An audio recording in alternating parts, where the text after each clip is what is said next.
Welcome to the Business Legends Podcast, where we interview business leaders and entrepreneurs so that you can learn from their mistakes, grow your own inspiration, and pump up your bottom line. My name is Reese, the host of the show, along with my long-lost co-host, Christian Webb, CEO of Business Marketing Solutions Group. Christian, I am just so glad that you got over your coronavirus, bro. Like, You've been out for 2 weeks. Like, it only took a little bit of haberdash. You know, I'm just so happy that you're here. I don't even know. We are accompanied by the best videographer on the face of the earth, David Woodruff, with Genesis Film. Make sure to show him some love. And today, we have a great guest by the name of Rich Moyer. Rich is co-owner of Hoppin' Brands. Yep. And dude, you have so many businesses. I don't even want to read them or talk about them. What do you got? Like, there's like a billion of them at this point. Yeah, right now we have Two Scoops Creamery. We have 3 locations, Hoppin' Brands. Under that umbrella, we have Hoppin' in South End, Penthouse in Plaza Midwood, the studio in South End between Max and Southbound. We have Hoppin' in Greenville. That'll be opening up in about 2 weeks. And we have some other stuff on the horizon.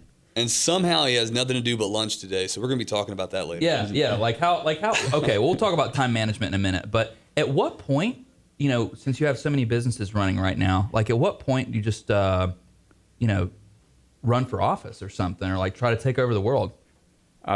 Politics is something I will never get into. Okay, all right. So never is so never running for office. Yeah. Take over the world. I don't see that being in my near future, but just being able to have fun, give back to the community, and do different things that the city doesn't have is something I enjoy. That's perfect, man. That's perfect. You could have a pinky in the brain type situation and have somebody just try to do the same thing we do every day, open a new business for you instead of take over the world, I guess. Yeah. But so time management, man. Well, obviously you're a master of it because you have 1,000 different businesses right now, and here you are joining us for a podcast. So what's your secret? I mean, how do you end up meeting us here and you're only having a lunch appointment today. Yeah, only having a lunch appointment, and you're calm and collected all at the same time. There's plenty of things I can be doing, but as far as on the calendar today, there's only one thing that I really have to do. But mainly finding great people and instilling in them their own kind of ownership in the business. Not that they have equity in the company, but giving them a position that they have ownership and they feel like they have ownership in that position, and everything kind of relies on them. So finding great people, creating a culture within all of our companies that allow us to create an amazing culture that if my guys need anything, they can call me, and if they needed something the next day and I can help them out with it, I would do that. So being able to have great people, pay them well, and then creating a culture that allows them to feel like they're a part of the company, a part of the future, a part of the vision, and allowing them to make their own mistakes throughout that time frame has allowed us to grow and let them do their own thing and run their show. Yeah, there's so many things that you just said that we can pull on. The first thing that I want to kind of dive a little deeper into is creating a culture. So let's again, we're talking to brand new entrepreneurs, people that are opening their own businesses. What does creating culture mean to you, and how do you do it? I mean, You've done it successfully 43 times now. For me, anything that I ask my employees to do, I will do, or I've done it already. Mm-hmm. Every business that I've opened, I've done everything from start to finish when we first opened to learn it myself and understand it. Outside of that, every one of my employees know that my door is open at any time. And I personally meet with them, my managers and my full-time people, at least once every 6 months to a year, to sit down with them and talk about their personal goals and then their financial goals and career goals, whether if that's opening their own business, continuing to grow with us, or working with us for a year and then going to do something else. So allowing them to see how involved I am and how involved our business partners are with the business, and then them saying, well, these guys are here for me. And I also flipped the pyramid upside down, so everybody thinks the CEO is at the top. I work for my employees, so I'm at the bottom. I don't go into our tap rooms or go into the ice cream shops or the other businesses that we own and say, you guys need to do this, this, and this. I go, and what do you guys need? Where can we help you? How can we make your job easier, and how can we become more successful? And then I also flip to them, what can we do? What are the customers saying? What are the people that are walking through our door, what are they saying that they want to see? What are the things that are working, and how could that help us become more profitable, or taking their ideas and flipping it into something and then actually doing it? Yeah, I think it's very important to have that hands-on mentality, but also having the willingness to keep an open mind. And I'm sure there's been multiple times throughout many of your businesses where maybe an employee approached you and said, we need clowns on deck or whatever, something that you're just totally not okay with. And I think having an open mind and being able to say, okay, why do we need clowns? And then, rejecting it because clowns are creepy. But, having that system in place to where people are comfortable talking to you about that stuff. One of the other things that you said that I really want to dive a little deeper into as well is, allowing your employees and management and staff to make their own mistakes. Yeah. And so how do you handle that? I mean, mistakes happen. You can't. It's not like people act maliciously most of the time. Yeah. So when somebody, let's say they're at Hoppin' and they break glasses or something far worse than that, maybe they get in some Viking in there and start crushing kegs or something or whatever. What's your process for handling mistakes and damage control, so to speak? I mean, if it's something small like that, these guys are going to learn from themselves. And I've always said, if you fail to fail, you will fail to succeed. And basically, your failure is your trampoline to success, because if you're not failing, you're not learning. And if you are failing, don't consider it a failure, consider it a learning lesson. Allowing our team to fail is most of the time, unless it's something big, they're going to fail. They're going to say, well, I can't do that again, or figure it out. And if it continually happens, then, all right, we're going to have a sit-down conversation. We're going to talk about it and figure out why you continually show up late or why you continue to break glass, whatever it may be. And then at that point, it's kind of, hey, learn from your lesson and let's do a little bit better. Yeah. The bigger things and, the things that these guys may do, that there's really nothing outside of death that they're going to do that is going to be so detrimental to the company that we have to seriously have a conversation. Right. I want them to fail. I want them to learn. I want them to do things. I want them to throw spaghetti out the fridge and see what sticks, try different things. And if it works, great. And then we'll implement it in other locations, and it'll all make us better. In this day and age, and there's so many bars open and tap rooms open and so many other businesses open, you have to be different.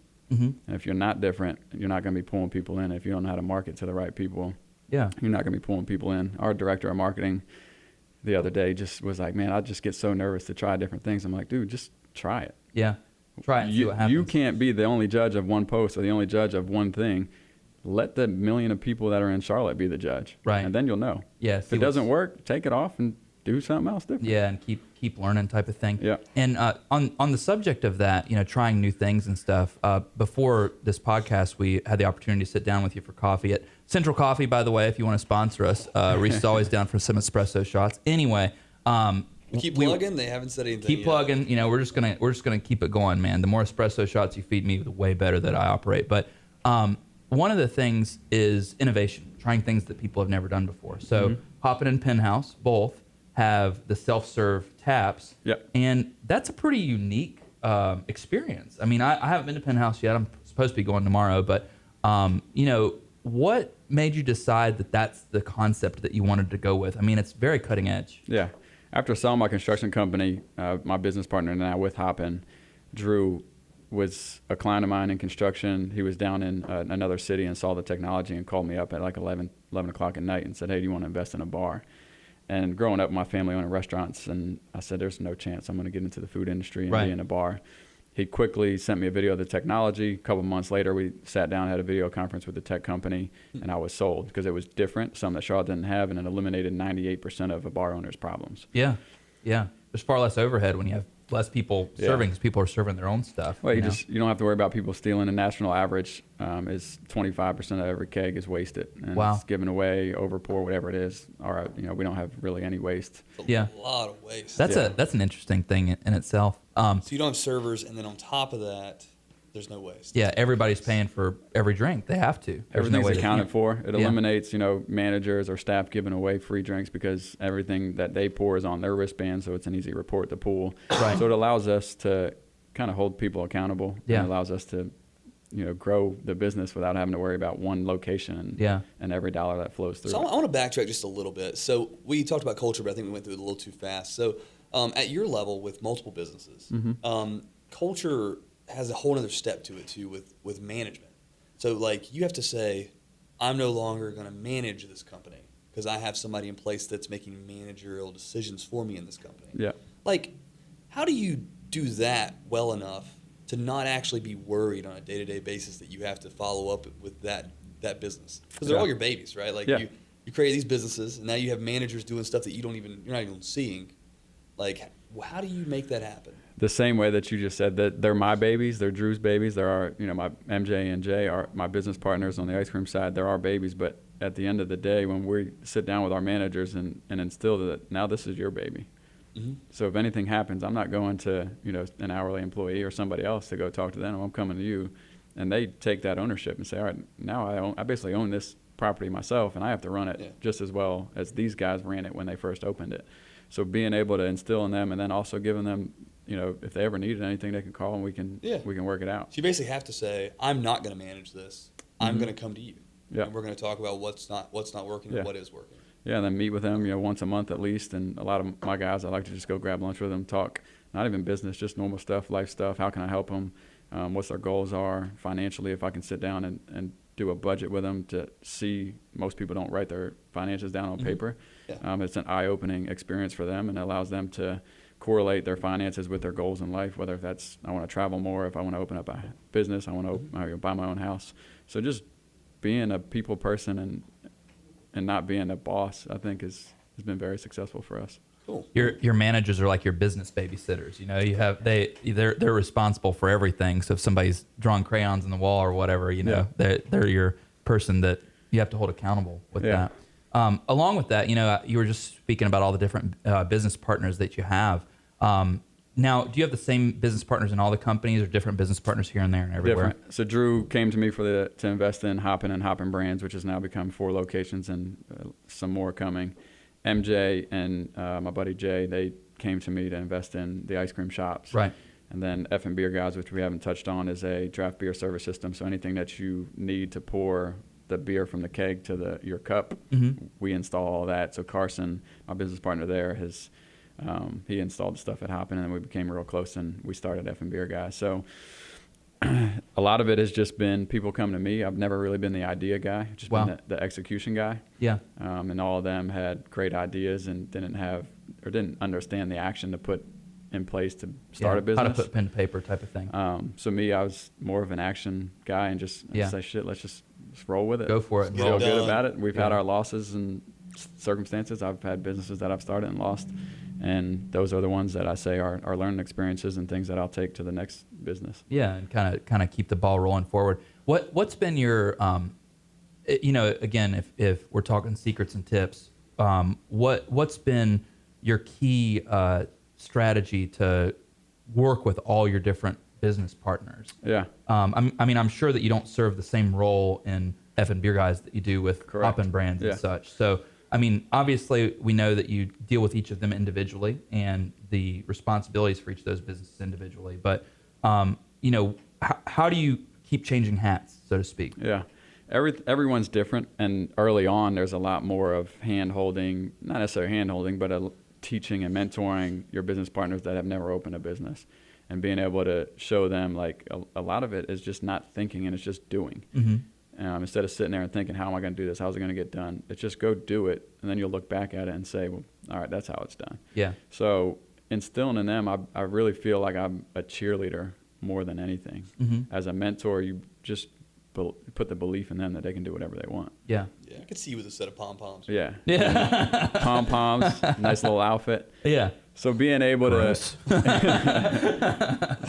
instill in them that there's no rocket science to running a business or opening a business. It's just doing the right thing is always the right thing, and then if you just taking action to go do it, and doing it right the first time. Yeah, don't go half-ass. How about expectations with both, the different responsibilities, obligations that you have as a part of the business outside of being the best and maybe ugliest cheerleader. Dude, if you're in a skirt, I am not attending that that football game, I guess. But how do you go about managing your expectations between your business partners as far as what they expect you to do and what you expect them to do? Yeah, we try and set in place and stay in our lane, and then we know when to pick each other up. Like Drew right now is he just purchased a new home, so he's got a lot going on with his new home because he's got to renovate some things before he moves in.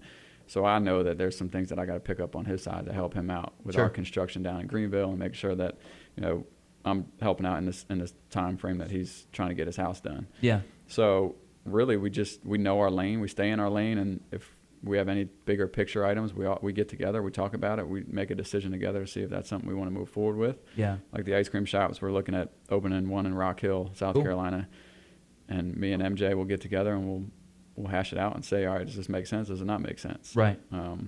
But day to day, MJ oversees the ice cream shops. Yeah. My day to day is mainly right now focusing on Hoppin' Brands and the growth of that because it is growing so quickly. Sure. Drew heads up all of our construction and more of, he's got the crazy mind, so he thinks of crazy things. And he's the one that had brought. That sounds awfully familiar, Christian Webb. Anyway. He brought the self-serve idea. He brought the duck pin bowling. So we were the first in Charlotte to have self-pour, the first in Charlotte to have duck pin bowling. My wife just opened up Lovely Bride here on West Charlotte, right off West Moorhead, right here, close by where we're at.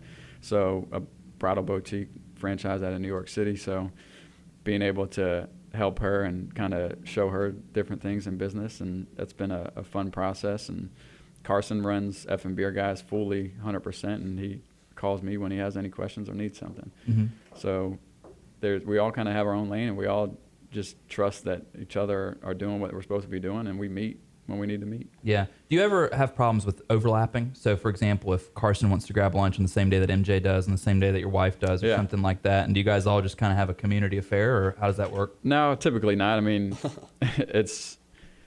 I've gotten to a point now that I've sold a construction company that my day-to-day is different. And, sure. If my wife wanted to meet with me, obviously she's going to be first priority. Yeah, of course. Whatever it is. Especially on an audio recording. Yeah. Mm-hmm. Make sure we put that out to the public. Yeah, for sure. But there's never like an overlap. I mean, these guys are all self-sufficient. After the first couple of months and them fully getting rolled into the business, they understand that, man, it's just go with it and keep going. And if there's anything big, they'll call. Yeah, of course. I think perhaps the most impressive thing to me is just your ability to manage time. Managing people is one thing, but the fact that you have all these different business ventures at once, having people in place, but also the ability to meet with us for a podcast and meet with a friend for lunch, and then be able to do your own thing whenever you need to get out of that environment. Yeah.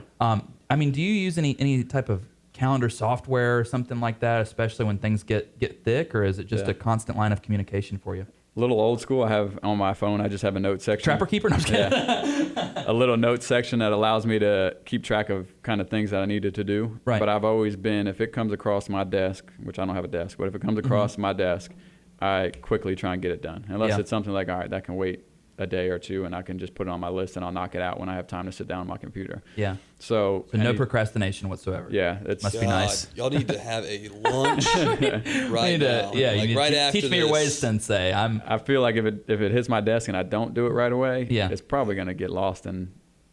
I like to refer to myself as the world's best procrastinator, because I'm a person that Find a way to get it done. Yeah, if something. He is a true grad student. He treats every project like a report. Last minute. Do that shit the day before. Yeah, yeah. So if you give me a deadline at like 9 a.m. tomorrow, and it'll take me like an hour to do, I'll start it at about 7:58 tomorrow. I mean, it's just.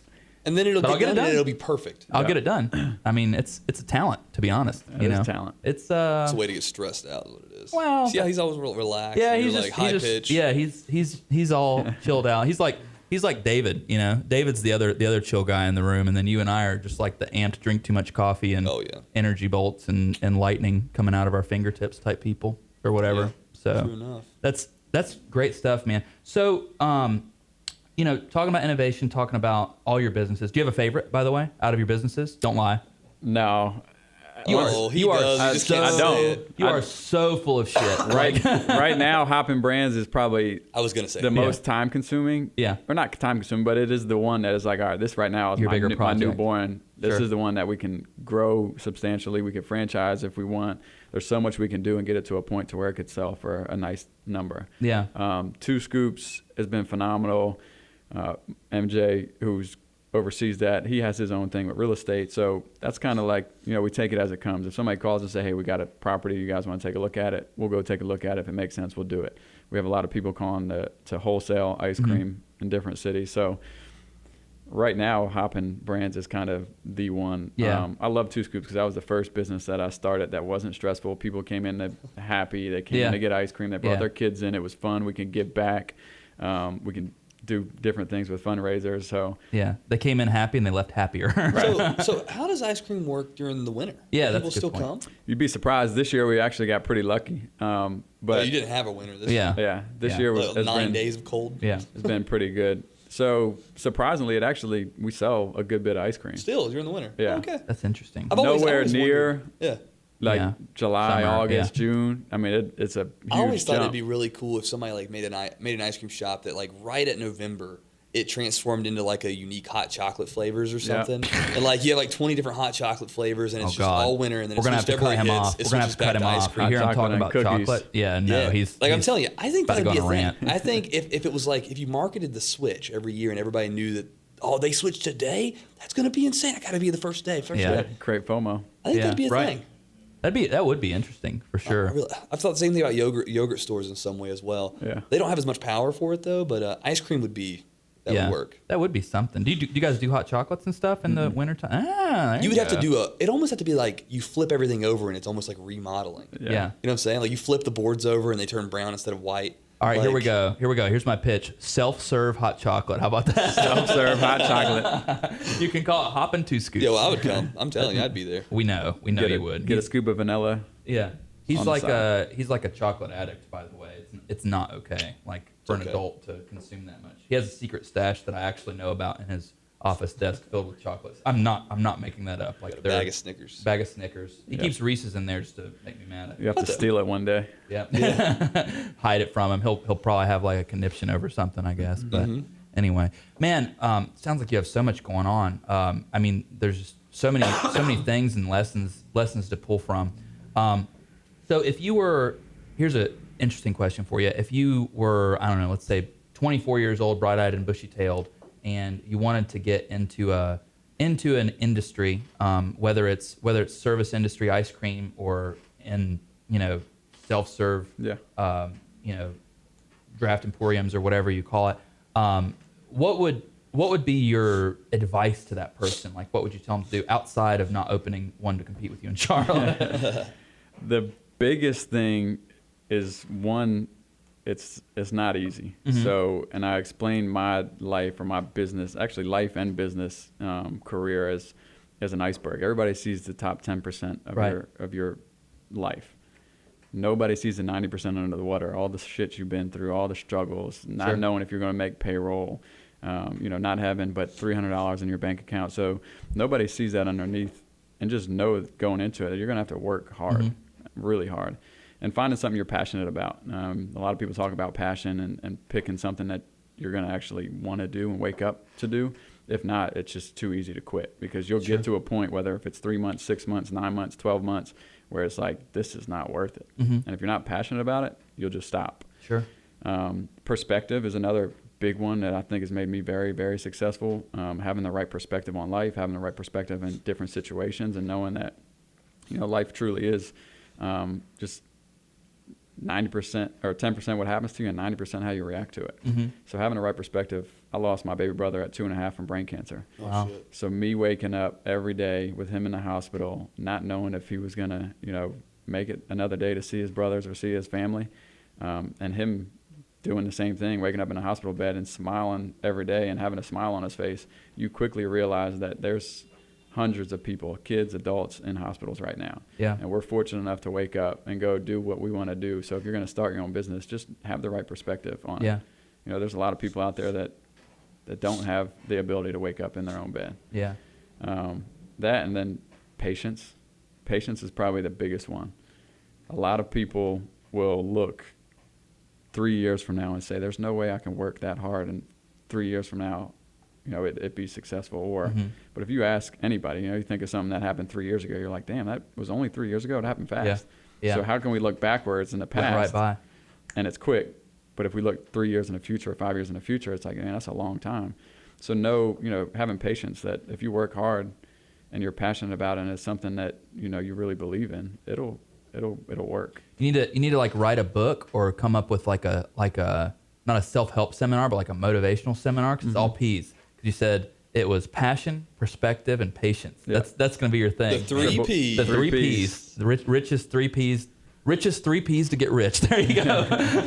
Richie Rich's 3 P's to get rich. See, Christian is the one that called you Richie Rich. I promised that I wouldn't call him Richie Rich, so I'll just mention it there. But that's incredible, man. I just said it as a book title. Yeah. Oh, there you go. All right, I got you. So I'm the one that mentioned it. So apparently I'm the a-hole here. But how would you say that since opening, speaking of perspective specifically, how would you say that your perspective has changed since opening businesses and changing your business types and also growing into more businesses and opportunities? Yeah, on the business side, when I had my construction company, I made more money than I ever thought I could make. Sure. I had a partner early on who, is still a friend of mine and just didn't work out, so bought him out early on, early on in the second year.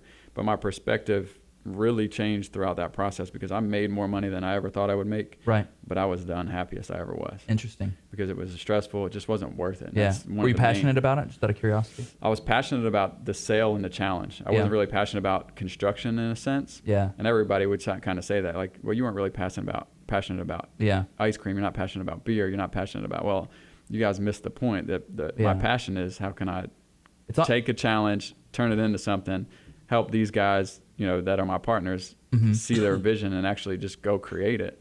That's where the passion is. If I can speak to somebody and then 3 years later, it's like it happened. Yeah. Like that's where something the to be proud of. He's Yeah. creating things. Yeah. I have something for you. I think that your passion is the process.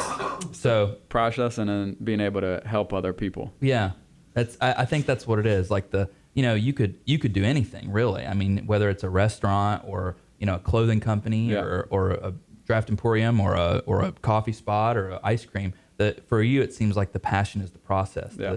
And not necessarily the struggle, but just the. I mean, struggle makes contrast. True. Yeah. True. You struggle with things, and then once you get through them, you can be proud of them. People don't realize that, man. If you don't take a little bit of suck, you don't even know what good feels like. That's right. the truth. Yeah.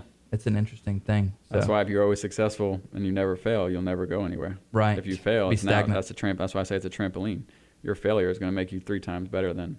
Yeah, it's almost like I don't want to fall back in that. That mud hole sucked. I don't want to be in it. I'm gonna climb up to that. Those are the best times, the challenging times. Yeah. Now I used to walk into job trailers, and a superintendent or a project manager would say, "Hey, can you do this?" And I'd confidently say yes. I'd walk out of the trailer, look at myself, and say, "How the hell am I gonna?" Yes.